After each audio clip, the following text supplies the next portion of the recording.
আসসালামু আলাইকুম, কেমন আছেন সব? আশা করি ভালো আছেন। একজন ভাই সৌদি আরব থেকে কমেন্ট করছেন যে ওনার হচ্ছে একটা ছোটো ভাই বাংলাদেশ থেকে গিয়েছে আল জাজিরা কোম্পানিতে। আল জাজিরা কোম্পানিতে যাওয়ার পরে তাকে রিসিভ করেছে হচ্ছে আল বদর কোম্পানি। আল বদর কোম্পানি রিসিভ করেছে, আল জাজিরা কোম্পানিতে গিয়েছে। এখন আল জাজিরা কোম্পানিতে যাওয়ার পরে আল জাজিরা কোম্পানির আকামা হয়েছে, ব্যাংক কার্ড হয়েছে আল বদর কোম্পানির, মানে কাজ হয়েছে, আকামা হয়েছে, হয়তো আকামা হয়েছে একটার নামে, ব্যাংক কার্ড হয়েছে আরেকটার নামে, এরকম। ঠিক আছে, তো কাজ যেটা হওয়ার কথা সেটা হয়নি, আরেকটা হয়েছে, কিন্তু কাজ হয়েছে। এখন উনি জানতে চেয়েছে যে এই বিষয়ে কি পরামর্শ আছে নাকি। এখন পরামর্শটা হচ্ছে, এখানে সমস্যাটা কোন জায়গায়? সমস্যাটা হচ্ছে কি, যে এক কোম্পানির কথা বলছে আর এক কোম্পানির কাজ হয়েছে এই তো নাকি, বা একটা কাজের কথা একটা কাজ দিয়েছে। যাই হোক ভাই, পরামর্শটা এখানে পরামর্শের কিছু নাই, কারণ আপনারা জানেন যে বর্তমান সৌদি আরবের পরিস্থিতি কেমন। হ্যাঁ, বর্তমান সৌদি আরবের পরিস্থিতি বা আরব কান্ট্রি যে কোনো দেশেরই পরিস্থিতি বর্তমান ভালো না। সেই হিসাবে উনি কিন্তু কাজ পেয়েছে, কোম্পানিও পেয়েছে, আকামাও পেয়েছে, কিন্তু একটা নাম কোম্পানির, একটা নাম ব্যাংকাটার, একটা নাম।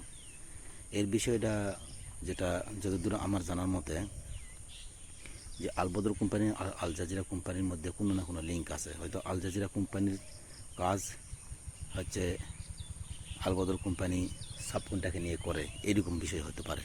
ঠিক আছে, আমি অতটা শিওর জানি না, কিন্তু অনুমানিক করে বলতেছি। আল জাজিরা কোম্পানির কাজ আল বদর কোম্পানি হয়তো সাপ্লাই নিয়ে করে, সে কারণে আপনার হচ্ছে আল জাজিরা কোম্পানির আইডি কার্ড হয়েছে, আল জাজিরা কোম্পানির আইডি কার্ড হয়েছে, আবার ব্যাংক কার্ড হয়েছে কি আল বদর কোম্পানির নামে। ঠিক আছে, কারণ আল জাজিরা কোম্পানি টাকা পয়সা ট্রান্সফার করে আল বদর কোম্পানি দেবে, আল বদর কোম্পানির ব্যাংক কার্ডের নামে আপনার টাকা, বেতন মাস মাস স্যালারি আসবে। এটাই তো হওয়ার কথা বা বোঝা যাইতেছে, তবে আমি শিওর জেনে বলতেছি না যে এটাই হবে। অনুমানিকভাবে, আপনার কথার হিসাবে অনুমানিকভাবে বোঝা যাইতেছে যে আল জাজিরা কোম্পানির কাজ ও কোম্পানি করে, বিদায় আল জাজিরা কোম্পানির নামে আকামা হয়েছে, আর হচ্ছে আপনার আল বদর কোম্পানি নামে ব্যাংক কার্ড হয়েছে। তো এইটা বড় বিষয় না, বড় বিষয়টা হচ্ছে কাজ পাইছেন কি না, বিদেশে গেছেন আপনি কাজ পেয়েছেন কি না, বেতন পাচ্ছেন কি না, ওটা হচ্ছে সবচেয়ে মূল বিষয়। একটা কাজ দিবার কথা না দিয়ে আরেকটা দিছে, এটা কোনো বিষয় না। সৌদি আরবে মানুষ কাজ পাচ্ছে না, খাবার পাচ্ছে না, দাবার পাচ্ছে না, কতভাবে কত মানুষ সমস্যার মধ্যে আছে আপনাকে হিসাব করে বলা যাবে না। অনেক লোক আছে যে কোনো কিছুই পাচ্ছে না, সাপ্লাই পড়তেছে। আপনি তো সাপ্লাই পড়েন নাই। আল জাজিরা কোম্পানির ইকামা হয়েছে, আল জাজিরা কোম্পানির নামে ইকামা হয়েছে, আল জাজিরা কোম্পানির আল বদর কোম্পানির নামে ব্যাংক কার্ড হয়েছে। যে কোম্পানিই হোক, যেটাই হোক, যদি ভালো হয় সেটা আলহামদুলিল্লাহ। আর আল জাজিরা কোম্পানি সৌদি আরবের ভালোই কোম্পানি, আল বদর কোম্পানি ভালো হোক মন্দ হোক, আপনার টাকা পয়সা পাইলে ঘুরে গেছে। আর সবচেয়ে বড় বিষয় হচ্ছে ইকামা হয়েছে, আপনি মেসেজ লিখছেন ইকামা হয়েছে আল জাজিরা কোম্পানির নামে, বাস আলহামদুলিল্লাহ। যে কোনো জায়গায় ধরলে, যে কোনো জায়গায় পুলিশ ধরলে আপনি আল জাজিরা কোম্পানি হিসাবে গণ্য হবেন। পুলিশ মনে করবে আপনি আল জাজিরা কোম্পানিতে চাকরি করেন, আল জাজিরা কোম্পানির আপনি ওয়ার্কার। ঠিক আছে, এখন ব্যাংক কার্ড আল বদর কোম্পানির নামে হয়েছে এই কারণেই যে আল বদর কোম্পানি আল জাজিরা কোম্পানির থেকে কাজ নিয়ে কাজ করে, এবং টাকা পয়সা বেতন সব কিছু আপনার ট্রান্সফার হয়ে চলে আসবে আল জাজিরা আল বদর কোম্পানিতে। আল বদর কোম্পানি আপনার ব্যাংকে টাকা পাঠিয়ে দেবে আপনার অ্যাকাউন্টে। এই জন্যে আপনার হচ্ছে ব্যাংক কার্ডটা আল বদর কোম্পানির নামে হয়েছে। বিষয়টা এরকম, এর চেয়ে গুরুত্বপূর্ণ কিছুই নাই। তো এখানে কোনো ভয়ের কারণ নেই, এখানে কোনো ভুল বোঝারও কারণ নেই, এখানে কোনো দুশ্চিন্তারও কারণ নেই। এটা একটা সুখবর যে আল জাজিরা কোম্পানির নামে ইকামা হয়েছে, কাজ যে নামে হোক বা ব্যাংক কার্ড যে নামে হয় হোক। ঠিক আছে, কারণ এটা দেখেন আপনার হচ্ছে আছে, আরামকো কোম্পানির কাজ এরকম অনেক কোম্পানি নিয়ে করে, সারাকম কোম্পানি করে আরামকো কোম্পানির কাজ। ঠিক আছে, সারাকো কোম্পানি অনেক ভালো কোম্পানি, কিন্তু তারপরও আরামকো কোম্পানির কাজ সাপ্লাই নিয়ে সাবকন্ট্রাক্ট নিয়ে করে।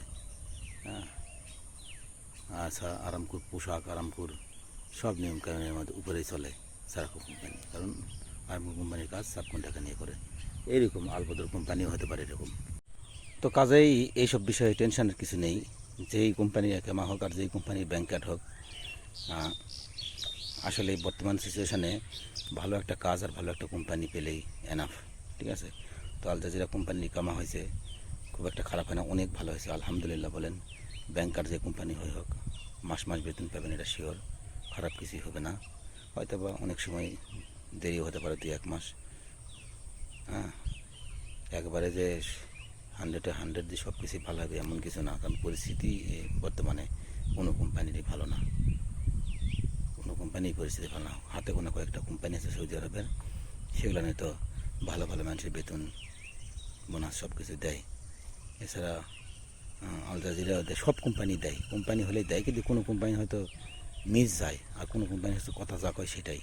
যদি বলে 1 তারিখে বেতন দেবে, কোনো কোম্পানি হয়তো কোনো মাসে এক সমস্যা হয়, দেখা গেছে লস প্রজেক্ট থাকলে সেটা হচ্ছে অন্য জায়গা থেকে বেতন উঠে আর এক জায়গায় দিতে হয়, এরকম নানান কাহিনী আছে। হ্যাঁ, আর কোম্পানির ভালো মন্দ খারাপ আমরা এমএলএরাই করি। কোম্পানির যদি লাভ করে দেয় তাহলে কোম্পানি বেতন কখনোই এমএলএর মারবে না, মানে ওয়ার্কারের বেতন কখনোই মারবে না। যদি আমরা লাভ করে দিই, লস করে দিলে বেতন নিয়ে সমস্যা হয়, কারণ কোম্পানির একটা রুলস আছে, লাভ হোক লস হোক মাস গেলে বেতন দেওয়াই লাগবে। তো সেক্ষেত্রে দেখা গেছে একটা প্রজেক্টে লস হয়েছে, সেখানে অন্য প্রজেক্ট থেকে অন্য সাইড থেকে টাকা পয়সা এনে দিতে হয়, এই কারণে কিছুদিন দেরি হয়ে যায়। আমরা সৌদি আরবে ফ্রি ভিসায় কাজ করি। আমরা সকাল 5টার সময় ঘুম থেকে উঠতে হয়, 6টার সময় কামে যেতে হয়, 6টা থেকে বিকাল 4টা পর্যন্ত কাম করতে হয়, আবার রুমে আসতে আসতে 5টা-6টা বেজে যায়।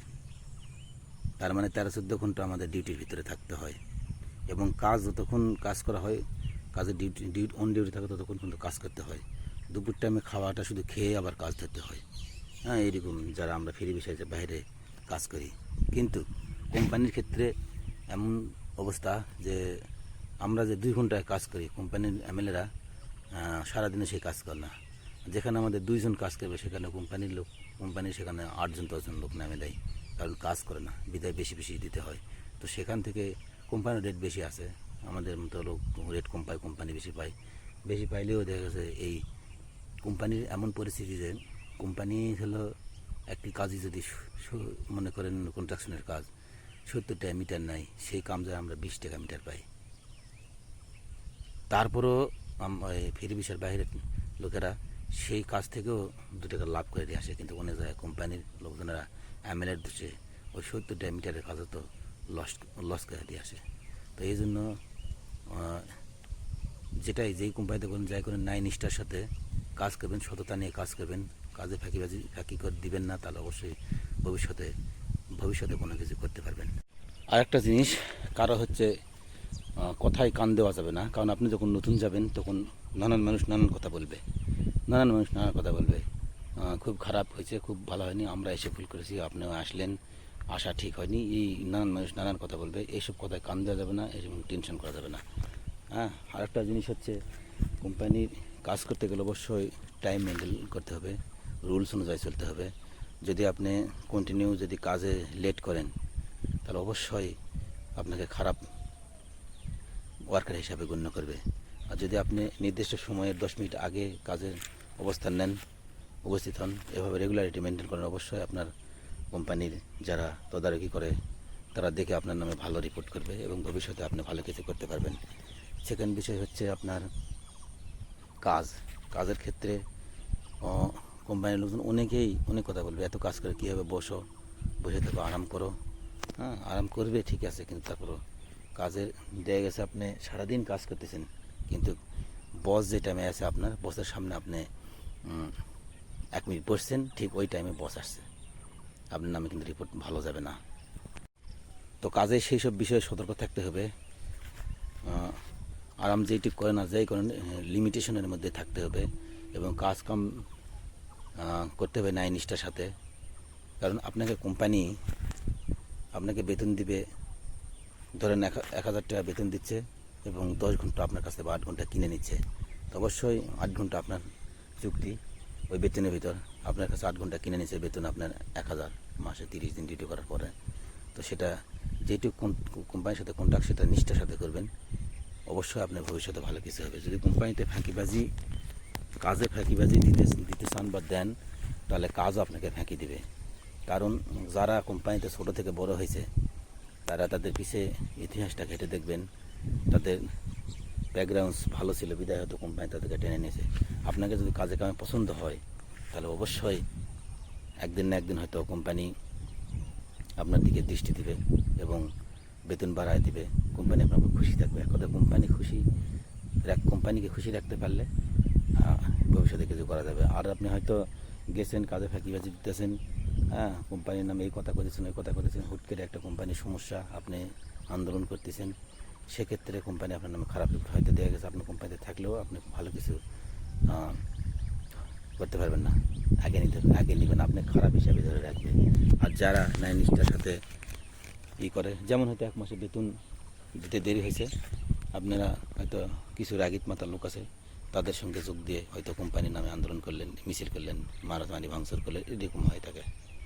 তো এটা না করে যদি কোনো সমস্যা হয়, বেতনে কোনো সমস্যা হয়, দেরি হচ্ছে, তাহলে অবশ্যই কোম্পানির সঙ্গে আলোচনা করতে হবে, ফোরম্যানের বসের সঙ্গে আলোচনা করতে হবে যে কী খবর, বেতন হচ্ছে না কেন, তারা সঠিকটা দেবে, বাস তাদের কথা মেনে নিতে হবে। কারণ সমস্যা হতেই পারে, স্বাভাবিকভাবে আমরা একটা মানুষের কাছে টাকা ধার দিলে টাকা উঠাইতে গেলে মেলা দেরি হয়, তবু আমরা কোনো কিছু কইতে পারি না, করতে পারি না। মানুষের মাথার বাইরে দিয়ে কিন্তু টাকা নেওয়া যায় না, এটা কিন্তু আমরা সবাই জানি। কিন্তু আমাদের দেশে সচরাচর এটাই হয়, বিদেশেও হয়, কারণ বাঙালিরাই গণ্ডগোল করে বেশি। হ্যাঁ, দেখা গেছে টাকা দিল না, দেরি হলে 1 মাসে সবাই কাজ বন্ধ করে দিল। না, কাজ বন্ধ না, কাজ বন্ধ করলে সব কিছু সমাধান হয় না। অবশ্যই আপনাকে কাজ করতে হবে এবং আলোচনার মাধ্যমে সেটা সমাধান করতে হবে।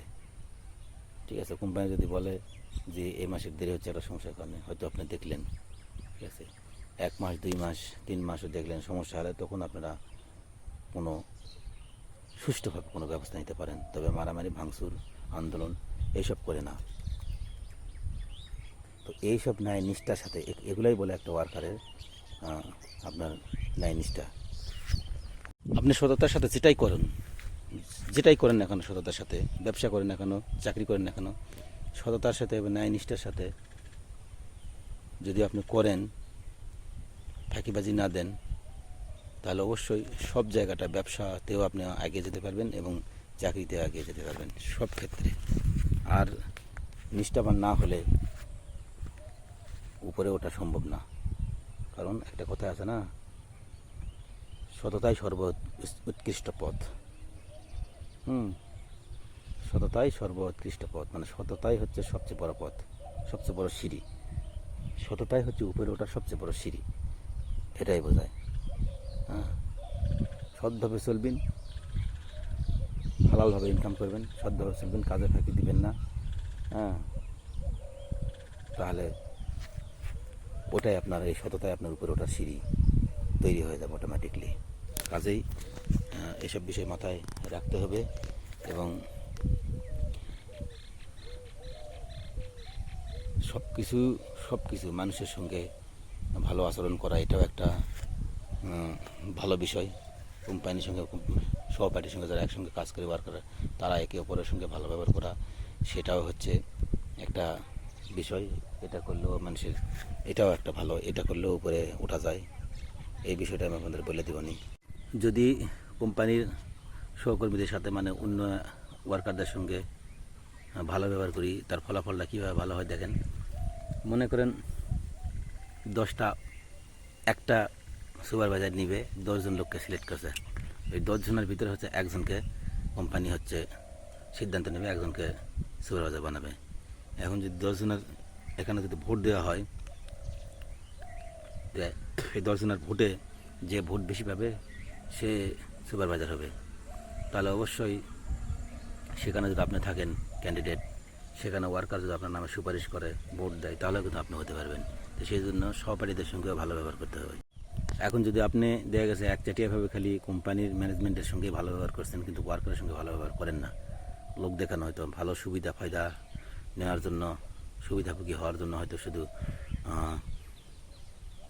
কোম্পানি ম্যানেজমেন্টের সঙ্গেই ভালো আচরণ করতেছেন, আর ওয়ার্কারদের সঙ্গে সবসময় খারাপ কথা, খারাপ ব্যবহার, হয়তো গণ্ডগোল, মারামারি, ঝগড়া, এর সাথে কথা, কটু কথা বলা, এই নিয়ে সবসময় একটা আপনার ঝগড়া বিবাদের মধ্যে লেগে থাকা, কারোর সঙ্গে কোথায় কোথায় পড়তে নেই, এরকম রান্না বান্না নিয়ে সব কিছু নিয়ে হয়তো একে অপরের সঙ্গে হিংসামূলকভাবে কথা বলা, কূটনীতি করা, দুর্নীতি করা, এইসব নিয়ে থাকলে তখন ওই সেই সময় যায় জনগণের আপনি ভোট পাবেন না।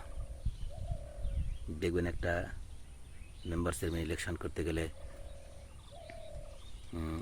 যখন সব কিছু জীবনে অনেক কিছু করা যায়, কোনো কিছু কোনো দোষ হিসাবে আসে না। যখন দেখবেন মেম্বার চেয়ারম্যান করে যাবেন, একটা সামান্য যদি দেখছেন একদিন কারো ছাগল হয়তো আবাদ খাইছে, এমন ক্ষতি করছে, দেখা গেছে 10,000 টাকার ছাগলের তার 10,000 টাকার 50,000 টাকার ফসল নষ্ট করে ফেলতেছে। এমন রাগের মাথায় আপনি হয়তো তার ছাগলটা ধরে খোয়ারে দিয়েছেন, কিন্তু ওই দিন যেদিন আপনি ভোট ছিটে যাবেন তখন ওই কথাটা আপনার তুলে ধরবে যে ওই লোক ভালো না, আমার একদিন ছাগল ধরে খোয়ারে দিয়েছিল, কিন্তু ছাগলটা যে তার 10 গুণ ক্ষতি করছে সেটা কিন্তু ওই সময় কিন্তু মানুষ ধরবে না। ধরবে কি, আমার ছাগল খোয়ারে দিয়েছিল, মানে স্যাম্পল একটা বিষয় দিয়ে নিলাম। দোষ মানে আপনি দুর্বল জায়গায় পড়লে আপনার, তো যাই হোক, কথা বললে কথার কোনো শেষ হবে না। সবচেয়ে বড় বিষয় হচ্ছে বর্তমান দেশে সৌদি আরবের পরিস্থিতি ভালো না। যেইটুক যে পেয়েছেন এইটুক দিয়ে খুশি থাকেন এবং ভালোভাবে ন্যায় নিষ্ঠার সাথে কাজ করেন। যেই কোম্পানিতে করেছেন ভবিষ্যতে কিছু করতে পারবেন। যদি বেশি বোঝেন, বেশি করেন, তাহলে সমস্যাই হবে। ঠিক আছে, টেনশন করা হবে না। তো বিদেশ প্রথম যাওয়ার সময় মানুষ টেনশন করে, ঋণ দেনা করে যায় এবং ফ্যামিলি ছেড়ে নতুন অবস্থায় গেলে যে কোনোভাবে টেনশনে পড়ে। তারপরে মানুষ নানান কথা বলে, ভয় দেখায় পাশের লোকেরা। আপনি আসছেন, কি করলেন, কি ভুল করলেন বিদেশে এসে, এরকম কথা বলে কোনো টেনশন করবেন না। যদি ভাগ্য আপনার ভালো থাকে অবশ্যই ভালো হবে, খারাপ থাকলে খারাপ হবে। আশা করি বুঝাইতে পারছি। তা সবাই ভালো থাকবেন, সুস্থ থাকবেন। সালামু আলাইকুম।